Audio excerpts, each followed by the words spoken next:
Hey YouTube, this is just a quick video I'm making of this fan. It's a Comfort Zone box fan,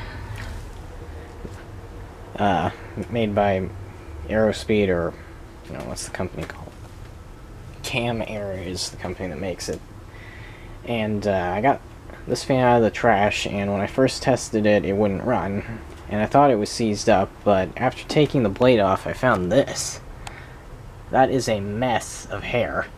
I've never seen so much stuck around a shaft before.